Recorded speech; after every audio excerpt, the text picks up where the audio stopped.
Sai Ram. Chapter 23 Yoga and Onion, Shama cured of snake bite, cholera ordinance broken, ordeal of Guru Bhakti. Preliminary. In reality, this Jiva, the human soul, transcends the three qualities, that is Sattva, Rajas, and Tamas, but being diluted by Maya, he forgets his nature, which is pure consciousness, knowledge, bliss, and thinks that he is the doer and thus entangles himself in endless miseries and does not know the way of deliverance. The only way of deliverance is the loving devotion towards the Guru's feet. The great player or actor Lord Sai has delighted his bhaktas and transformed them into himself.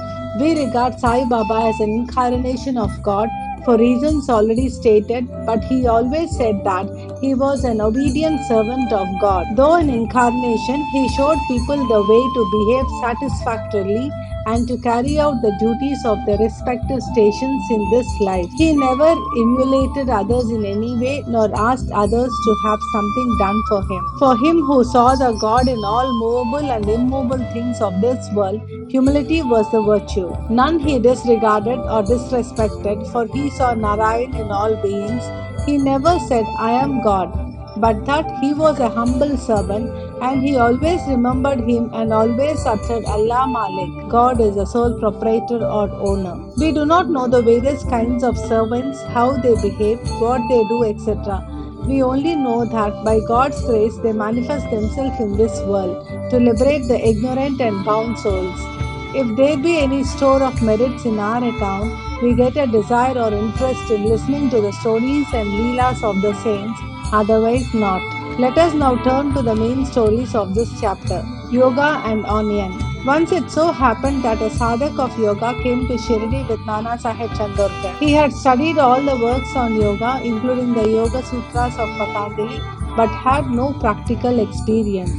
He could not concentrate his mind and attain samadhi even for a short time. He thought that if Sai Baba will be pleased with him, he will show him the way to attain samadhi for a longer time. With this object in view, he came to Shirdi, and when he went to the masjid, he saw Sai Baba eating chapati with onion. On seeing this, a thought crossed his mind: how can this man eating stale bread with raw onion solve my difficulties and help me? Sai Baba read his mind and said to Nana Sahib, "O Nana, he who has the power to digest onion should eat it and none else."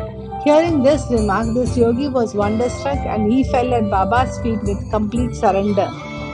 With pure and open mind, he asked his difficulties and got the solution from Baba. Thus, being satisfied and happy, he left Shirdi with Baba's hoodie and blessings. Shama cured of snake bite. Before Himanpan begins the story, he says about the Jiva that it can be very well compared with a parrot and that they both are bound, the one in the body and other in a cage. Both think that their present bound state is good for them. It is only when a helper, that is a guru, comes and by God's grace opens their eyes and liberates them from their bondage that their eyes are open to a greater and larger life compared to which their former bound and limited life is nothing.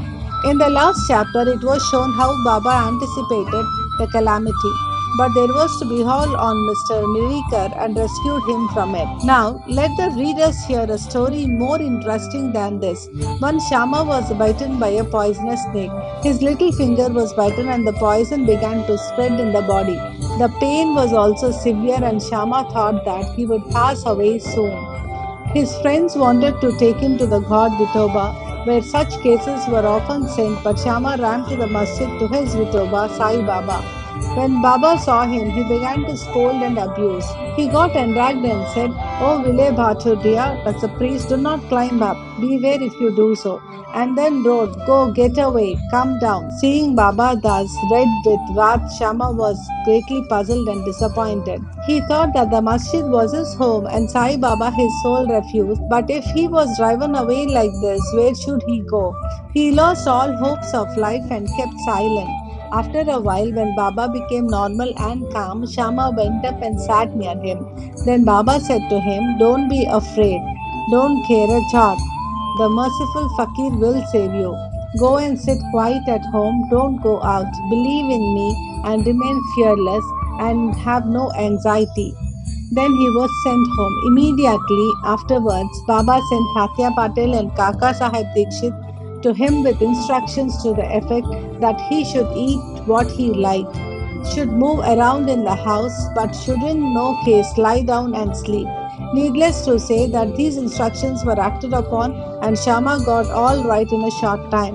The only thing to be remembered in this connection is this: the words of Baba, or the five symbol mantra, that is, go, get away, come down, were not addressed to Shama, as it apparently looked, but they were a direct order to the snake and its poison not to rise up and circulate through Shama's body. Like others well versed in Mantra Shastra, he had not to use any incantation, charge, rice, or water, etc. His words are only the most efficacious in saving the life of Shama. Anyone hearing this story and say other similar ones will beget firm faith in the feet of Sai Baba, and the only way to cross the ocean of Maya is to remember the feet of Baba in the heart. Cholera epidemic. Once cholera was raging virulently in Shirdi, the residents were much frightened and they stopped all communication with the outside people. The Panch of the village assembled together and decided upon two audiences as a remedy to check and put down the epidemic. There were no fuel carts should be allowed to come to the village, and no goat should be killed there. If anybody disobeyed these audiences, they were to be fined by the village authorities and punched. Baba knew that all this was mere superstition, and therefore he carried a dam for the cholera audiences. When the ordinances were in force, a fuel car came there and wanted to enter the village. Everybody knew that there was death and scarcity of fuel in the village. Still, the people began to drive away the fuel car. Baba came to know of this. He came to the spot and asked the cartman to take the fuel cart to the masjid. None dared to raise his voice against this action of Baba. He wanted fuel for this dhuni, and so he purchased it. Like an Agnihotri keeping his sacred fire alive throughout his life, Baba kept his dhuni ever burning all day and night, and for this he always stocked the fuel. Baba's home, that is the masjid, was free and open to all. It had no lock and key, and some poor people removed some wood from there for their use. Baba did not grumble about this. Baba saw the whole universe was pervaded by the Almighty, and so he never bore enmity or ill will to anybody. Though perfectly detached, he behaved like an ordinary householder to set an example to the people. Ordeal of the Gur Bhakti. Let us now see how the second cholera ordinance fared with Baba. While it was in force, somebody brought a goat to the masjid. It was weak, old, and about to die. At this time, Fakir Fir Muhammad of Malagam, alias Bade Baba, was near. Sai Baba asked him to behead it with one stroke and offer it as an oblation. This Bade Baba was much respected by Sai Baba. He always sat on the right side of Sai Baba. After the chilim was first smoked by him, it was then offered to Baba and others. After the dishes was served, at the time of taking meals at noon, Baba called the Bade Baba and made him sit on his left side, and then all partook of food. Baba paid him also daily rupees 50 out of the amount collected as dakshina. Baba accompanied him 100 steps whenever he went away from the masjid. Such was his position with Baba. But when Baba asked him to behead the goat, he flatly refused, saying why it should be killed for nothing. Then Baba asked Shama to kill it. He went to Radhakrishna Mai and brought a knife from her and placed it before Baba. Knowing the purpose for which the knife was taken, she recalled it. Then Shama went to bring another knife but stayed in the Vada and did not return soon. Then came the turn of Kaka Sahib Dikshit. He was gold but doubt but had to be tested. Baba asked him to get a knife and kill the goat. He went to Satej's Vada and returned with a knife. He was ready to kill it at Baba's bidding. He was born in a pure Brahmin family and never in his life knew killing. Though quite averse to do any act of violence, still he made himself bold to kill the goat. All the people wondered to see that while Bade Baba Muhammadin was unwilling to kill it, but this Brahmin was making preparations to do so.